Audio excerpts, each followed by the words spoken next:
말씀, 우리 두 군데 말씀을 오늘 보도록 하겠습니다. 18장 마태복음 18장 3절에서 5절 그리고 19장 13, 14절을 같이 읽도록 할 텐데요.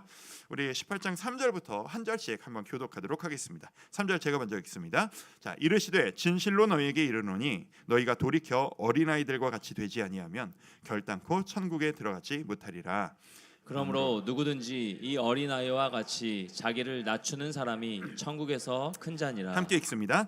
또 누구든지 내 이름으로 이런 어린아이 하나를 영접하면 곧 나를 영접함이니. 한 군데 더 읽습니다. 19장 13, 14절 두 절입니다. 제가 먼저. 자, 그때 사람들이 예수께서 안수하고 기도해 주심을 바라고 어린아이들을 데리고 오매 제자들이 꾸짖거늘 예수께서 이르시되 어린아이들을 용납하고 내게 오는 것을 금하지 말라. 천국이 이런 사람의 것이니라 하시고. 아멘. 오늘 이 말씀을 통해서 우리에게 은혜 주실 것을 믿습니다. 일주일 동안 우리 성도님들 여러분의 얼굴만 봐도, 기도하실 때 여러분의 그 눈물만 봐도 하나님이 여러분에게 은혜를 주고 계시는구나, 여러분들이 지금 주님의 손을 붙잡으려고 애를 쓰고 계시는구나라는 것들이 느껴져서 얼마나 행복한 일주일을 보냈는지 모릅니다. 그리고 개인적으로 이제 보내주신 문자들, 그리고 게시판에 아직 많지는 않습니다만 올려주신 그 감격스러운 글들, 그런 것들만 봐도 하나님이 진짜 우리 교회를 기뻐하시는구나, 일하시는구나 라고 하는 그 감격이 저에게 있습니다. 그런데 우리가 보통 은혜 받았다라고 표현을 많이 하는데, 은혜 받았다라고 할 때 그 은혜가 사람마다 그 사용하는 용도와 의미가 약간씩 다른 의미가 있다라는 느낌을 좀 받습니다. 이야기를 듣다 보면 누군가는 몰랐던 것을 지식으로 새롭게 깨달았을 때 이 말씀이 내가 몰랐는데 그런 의미였군요, 깨닫는 그 기쁨을 은혜 받았다라고 말씀하시는 분들도 있고요. 어떤 분들은 하나님 앞에서 펑펑 울고 한바탕 울고 나면 감정의 해소, 위로를 얻고 그것을 가지고 내가 하나님 앞에 은혜를 받았다라고 표현하시는 분들도 계십니다. 그리고 그 마지막 단계는 아마 이걸로 완성이 될 거예요. 내가 의지적으로 이곳을 나가서 나의 일터로, 나의 학교로 일상생활을 해나갈 때 내가 깨달은 대로 실제로 내가 실천하겠습니다, 실천하려는 의지를 가지고 그렇게 도전하며 나아갈 때 그것이 또 은혜 받았다라고 표현하기도 합니다. 자, 세 가지예요. 지, 정, 의입니다. 지식적으로 깨달은 은혜, 정서, 감정적으로 위로를 받은 은혜, 의지적으로 내가 이렇게 살아가겠다는 의지로서의 은혜. 이번 일주일 동안 우리 성도님 받으신 은혜, 받았다라고 하는 그 은혜는 이 지, 정, 의 세 가지 중에 어떤 부분이셨는지 궁금합니다. 하나님이 우리에게 원하시는, 예수께서, 우리의 그리스도 되신 주님께서 우리에게 원하시는 그 은혜라고 하는 것이 이 지, 정, 의 중에 어떤 부분일까요? 세 가지 다 합니다. 하나만 가지고는 부족합니다. 두 가지만 가지고도 좀 아쉽습니다. 세 가지가 모두 완결되어져서 지식에서 가슴으로, 가슴에서 행동으로, 삶으로 이어지는 것이 우리의 은혜의 완성일 것입니다. 마태복음을 쭉 읽어가다 보면 오늘 함께 읽으신 이 두 가지의 이야기들, 예수님께서 아이들에 대해서 언급하시는 이야기가 연달아 두 번이 나옵니다. 두 가지 이야기를 간단하게 이야기하면 이렇습니다. 첫 번째 이야기는 예수님에게 갈수록 많은 사람들이 모여들기 시작합니다. 그 말씀에 권세가 있고 그 기적이 너무나도 놀라워서 갈수록 사람들이 몰려들기 시작하니까 어떤 패단이 생기기 시작하냐 하면 다들 내가 더 예수님께 가까이 가고 싶은 겁니다. 내가 더 예수님께 인정받고 사랑받는 자가 되고 싶은 겁니다. 그래서 그 사이에서 예수님 앞에 네가 높냐 내가 높냐 경쟁이 일어나기 시작합니다. 그러니까 그 경쟁하고 있는, 내가 더 이쁨 받겠다고 막 용을 쓰고 있는 그 사람들을 보면서 예수님께서 옆에 있던 어린아이 하나를 데려다가 품에 안으시면서 사람들에게 말씀하십니다. 18장 4절 그러므로 누구든지 이 어린아이와 같이 자기를 낮추는 사람이 천국에서 큰 자니라. 여기에서 어린아이와 같이라는 말이 무슨 의미인지를 아셔야 될 필요가 있습니다. 이 당시에 예수님과 이 유대인들이 쓰는 말은 헬라어가 아니라 아람어라고 하는 말입니다. 구약 말미에 보면은 그 제국에서 아수르에서 정복을 당하고 모든 나라가 그 영향력 안에 들어갔는데 그때 지역에 정착된 말이 바로 아람어입니다. 그래서 뭐 그 우리가 잘 알고 있는 엘리 엘리 라마 사박다니 뭐 이런 말들, 달리다굼 예수님이 하셨다는 이 표현들, 이런 게 모두 다 아람어거든요. 근데 이 아람어상에서 이 어린아이라고 하는 표현이요, 당시에 종이라고 하는 단어와 같은 단어입니다. 그러니까 이건 무슨 말이냐면 당시 문화권에서 어린아이와 종이 같은 취급을 당했다라는 이야기예요. 그만큼 어린아이들이 요즘 말하는 인권이라는 것이 없고 어린아이들은 그냥 부모에게 소속되어진 그냥 부속물 취급을 당했었다라는 이야기입니다. 당시 문화가. 그래서 그 문화 가운데에서 예수님께서 이 단어를 차용하셨을 때 예수님이 아이들을 그런 취급을 했다는 의미가 아니라 어린아이와 같이 자기를 낮추는 사람이라는 숨겨진 뜻은 당시의 사람들은 모두 다 이렇게 이해했을 거예요. 네가 너 스스로를 노예와 같이 종과 같이 스스로를 낮춰야만 하나님 앞에서 높은 자라 인정을 받을 것이다 라는 숨겨진 의미가 들어있는 표현입니다. 두 번째 이야기, 예수님에게 또 이런 일이 있었습니다. 사람들이 모여드는데 사람들이 하나님 앞에서 축복을 받으라고 막 애를 쓰는 과정 가운데 누구라도 그럴 것 같아요. 저라도 그럴 것 같아요. 내 아들, 딸을 주님 앞에 데리고 가는 겁니다. 그래서 예수님, 내 아들, 내 딸 손 한 번만 얹어주시고 내 아들을 위해 기도해 주십시오. 내 딸을 위해 기도해 주십시오. 이 아이의 인생을 축복해 주십시오 하는 겁니다. 말씀드렸잖아요. 당시 어린아이들은 정말 낮은 취급을 받았더라고요. 그래서 다른 사람들이 아니라 예수님의 제자들이 그 부모들을 꾸짖는 모습이 나옵니다. 아니 지금 예수님 바쁘시다고, 예수님 정신없으신 거 안 보이냐고, 만날 어른들이 한참이라고, 애들 만날 시간 없다고, 데리고 가라고. 이 제자들이 그 부모들을 꾸짖는 모습이 나옵니다. 그때 예수님이 제자들에게 뭐라고 하십니다. 그 말씀이 뭐냐? 14절, 19장 14절 같이 한번 읽어볼까요? 자, 예수께서 시작. 예수께서 이르시되, 다시 한번 시작. 예수께서 이르시되 어린아이들을 용납하고 내게 오는 것을 금하지 말라. 천국이 이런 사람의 것이니라 하시고, 예수님께서 아이들이 내게 오는 것을 니들이 왜 막느냐, 이 아이들같이 천국을 소망해야만 너희가 천국에 들어갈 수 있을 것이다 라고 하면서 아이들을 높여주십니다. 자, 오늘 주와 함께 교회의 첫 번째 이 특세를 마무리하면서 저는 개인적으로 우리 교회가 영적으로 이제 진짜 서기 시작하는구나 라는 느낌을 받습니다.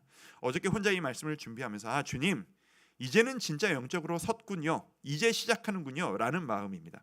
우리 주와 함께 교회가 공식적으로 첫 개청 예배를 드린 게 4월 17일이었습니다. 그때는 외적인 시작을 했던 날입니다. 그리고 6월 25일 노회에서 우리를 도와주셔서 공식적인 우리 교회 생일날 공식 창립일이 6월 25일이 되었습니다. 그리고 하나님 앞에서 우리가 기도하는 자로 영적인 복을 받고 그 복에 진짜 갈망하는 자로서는 영적인 진정한 시작일이 바로 특세가 끝나는 오늘 10월 1일이 될 수도 있겠다라고 하는 마음을 제 마음속에 갖습니다. 오늘 이 소중한 날에 우리가 일주일 동안 뜨겁게 기도하며 하나님 앞에 이렇게 은혜로 나아가겠습니다 라고 하는 이 결단의 날에 오늘 이 말씀을 가지고, 그리고 아까 제가 말씀드린 지정의 이 정신을 가지고 앞으로 우리가 어떻게 나아가야 할 것인가. 여러분, 특세가 우리 인생의 목적이 아니지 않습니까? 특세 자체에서 은혜를 받고 이걸로 잘 끝냈다라고 하는 게 목적은 아니지 않겠습니까? 이 특세의 은혜를 가지고 우리가 함께 이 교회 안에서 우리의 일상 가운데에서 어떻게 신앙생활을 하느냐, 그게 우리의 진정한 목적 아니겠습니까? 그런 의미에서 간단하게 세 가지로만 이야기를 나누도록 하겠습니다. 자, 특세를 마무리하는 우리의 결단입니다. 첫 번째, 함께 한번 읽어볼까요? 1번, 은혜 받을수록. 자, 시작. 은혜 받을수록 겸손해지는 우리가 되기를. 한 번 더 읽습니다. 시작. 은혜 받을수록 겸손해지는 우리가 되기를. 말 그대로입니다. 은혜를 받으셨다면, 내가 특별히 더 큰 은혜를 받았다면 우리가 더 많이 겸손해지는 우리가 될 수 있기를 바랍니다. 이상하게요, 우리에게는 은혜가 임한다고 해서 100% 내 마음속에 죄악이 사라지고 여전히 내 마음속에 그 상한 마음들과 은혜가 공존하는 것이라서 우리가 이때가 되게 잘 정리해야 될 때입니다. 은혜를 받고 나면 이상하게 저도 어릴 때 그걸 경험했어요. 은혜를 받고 나면 내 어깨에 힘이 들어가는 것들을 경험한 적이 많습니다. 내가 이제 뭔가를 좀 알게 됐다. 내가 영적인 비밀을 알게 됐다. 내가 주님의 사랑을 받는 자로구나. 내가 이 긴 싸움과 투쟁 끝에 나는 이 은혜를 얻어냈고 이건 쉽게 얻을 수 있는 것이 아닌 것 같다 라고 하는 그 일종의 공로의식, 그 자부심이 있다 보니까 어깨에 힘이 들어가기 시작하는 거예요. 여러분, 이 마음을 이겨내셔야 한다는 이야기입니다. 여러분 특세를 통해 은혜를 받으셨다면 일상에서 교회에서 겸손하게 낮아지시는 여러분들 되시기를 축복합니다. 내가 은혜를 받았다는 것은 내가 뭘 잘해서 얻어낸 것이 아닙니다. 어제 우리가 나눴던 말씀처럼 내가 풍랑 속에서 허우적거리고 있을 때 내가 잘한 것은 아무것도 없습니다. 예수님의 손 잡은 것 그거 하나뿐 아닙니까? 내가 은혜를 받고 풍랑 속에서 건져내 주신 것은 전적으로 예수님의 은혜입니다. 그렇다면 내가 은혜 받은 자지, 내가 기도 좀 열심히 하는 자지, 내가 특세 개근한 자지 라고 어깨에 힘이 들어갈 이유가 뭐가 있겠습니까? 자, 여러분, 이제 특세에 나온 우리들끼리 하는 이야기입니다. 내일부터 그리고 또 다락방에서 누구는 나는 특세를 개근해서 우리 집에 이게 있는데 누구 집에 가니까 이게 없어. 내 마음속에 혹여나 집사님은 이거 못 받으셨구나. 입을 닫으십시오. 내가 이걸 자랑하고 싶은 마음이 든다. 이거를 감추십시오. 그게 오히려 더 하나님 앞에서 맞습니다. 특세에 참석했네, 내가 뭐 이게 얼마나 쌓여 있네, 내가 몇 번 개근한 사람이네 라는 것이 공로의식으로 바뀌고 나의 자랑거리가 되는 순간 앞뒤가 바뀌기 시작하는 겁니다. 이 이야기는 제가 내일 주일 예배 때 이 이야기를 조금 더 깊이 다룰 겁니다. 내일 말씀을 기대해 주시고 내일 말씀을 위해 끝까지 설교 준비 잘할 수 있도록 저를 위해 기도해 주시고 내일 이 말씀을 조금 더 깊이 있게 들어도록 하겠습니다. 첫 번째, 은혜 받을수록 겸손해지는 우리가 되자. 자, 두 번째입니다. 같이 한번 읽어볼까요? 두 번째 대지입니다. 자, 시작. 어린아이와 같은 마음으로 함께 주님을 보기를. 오늘 말씀 그대로입니다. 어린아이와 같이 주님을 우리가 바라봤으면 좋겠다라는 겁니다. 내가 은혜를 받을수록 성숙해지는 믿음이 되어야 하겠지만 하나님을 바라보는 나의 마음은 어린아이와 같이 되기를 소망했으면 좋겠다라는 겁니다. 예수님께서 어린아이와 같이라고 표현을 하셨을 때 그것이 어떻게 정확히 어떤 행동, 어떤 표현을 행동을 의미하시는 건지 정확히 바운더리를 쳐주시지는 않았어요. 그리고 이것은 각자 성도님들께서 생각하시고 묵상하는 바대로 적용거리가 참 많이 있으시리라 생각합니다. 나름대로 어린이 사역을 오래 했던 자로서, 그리고 저도 제 아들 딸을 사랑하는 아빠로서 뭐 어떤 것들이 있을까 생각을 해보니까 참 여러 가지들이 나오더라고요.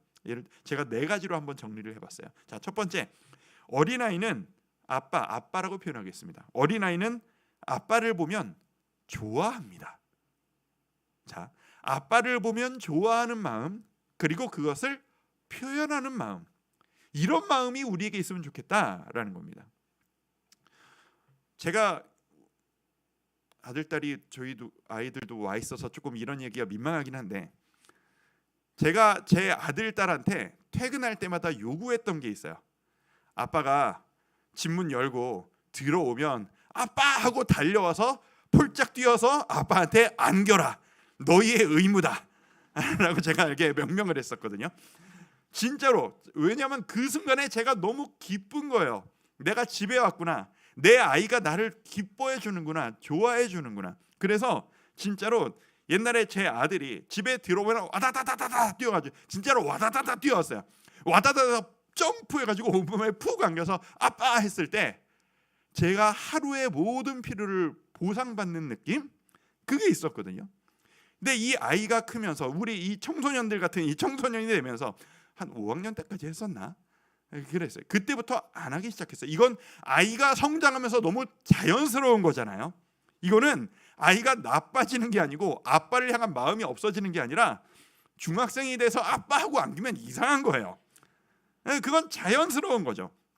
그런데 이 아이가 커가는 변화를 인정하거니와 예수님께서 어린아이와 같이 주님을 바라봐라 라고 했을 때 이 부분일 수 있겠다. 우리 이 자리에 힘들게 졸음을 이겨내고 앉아있는 우리 너무 이쁜, 이게 진짜 이뻐요. 내 진심이야. 니들 볼 때 진짜 이쁘거든. 이 중고등학생들은요 좋아요. 좋은데 좋은 표정이 이거예요. 이 표정이 이게 진짜 좋다는 얘기거든요. 좋다라는 표현이 이게 좋다는 표현이거든요. 이게 마음이 없는 거 아니에요. 아직 청소년기이기 때문에 어떻게 표현할지를 모르는 거죠. 어린아이는요 아직 그런 계산이 없어요. 그러니까 아빠 그리고 좋아하고 달리고 앵기고 웃고 이건 거예요. 은혜를 받은 우리라면 우리가 하나님 앞에 나아갈 때 웃을 수 있으면 좋겠어요.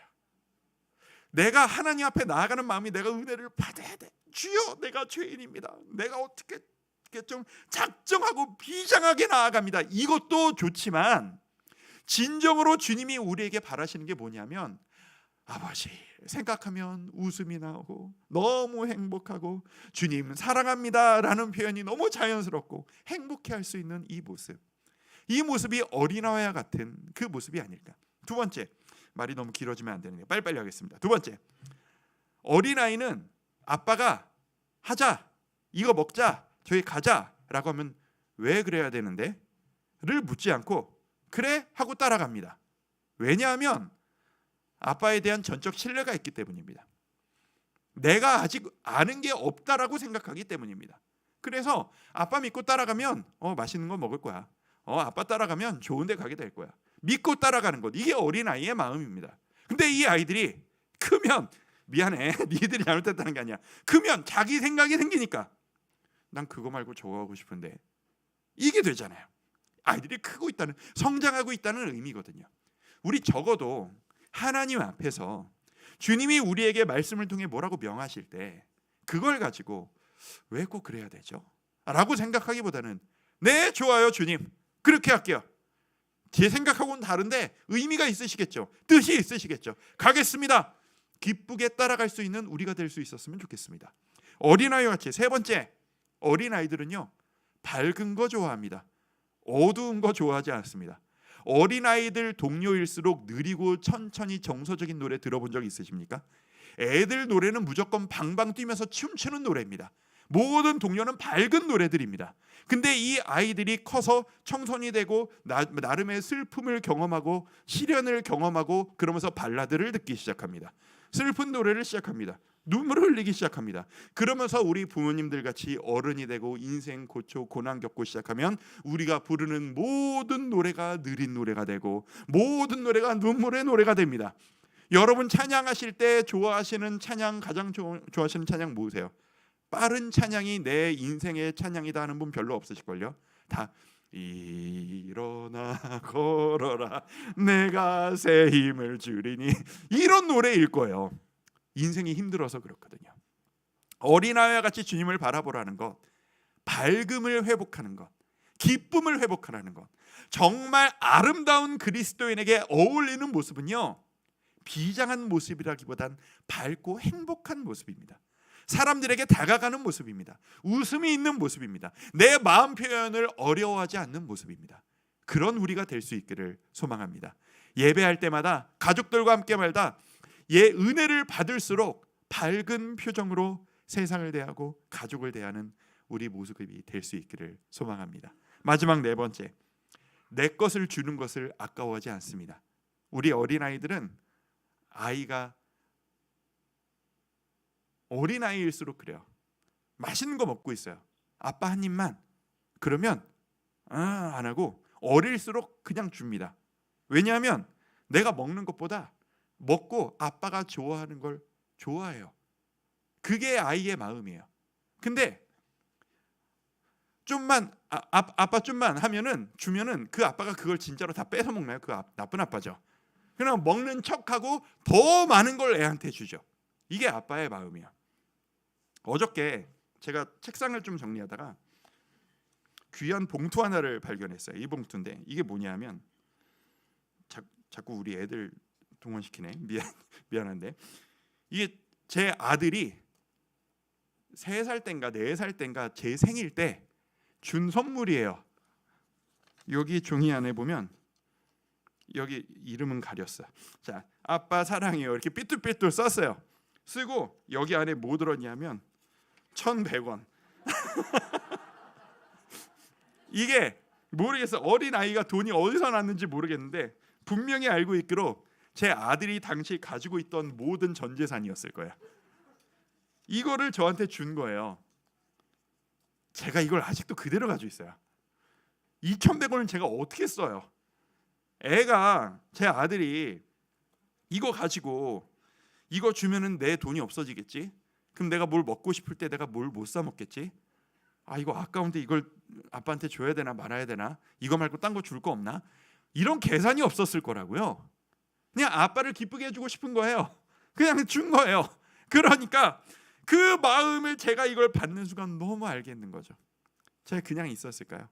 이거의 몇 배를 우리 아이한테 줬죠. 기억은 하려는가 모르겠습니다만. 그리고 저는 끊임없이 이 마음을 이걸 볼 때마다 마음이 기뻐요. 제 책상에 아직도 보관하고 있어요. 이 아이가 준 편지를 기억하고 있어요. 우리가 주님 앞에 이런 마음으로 나아갔으면 좋겠다라는 겁니다. 오늘 특세를 마무리하면서 주님이 우리에게 주신 은혜가 너무 감사해서 내가 주님께 이 예물 드립니다. 이 헌금 주님께 드립니다. 이것을 주의 도구로 사용해 주십시오.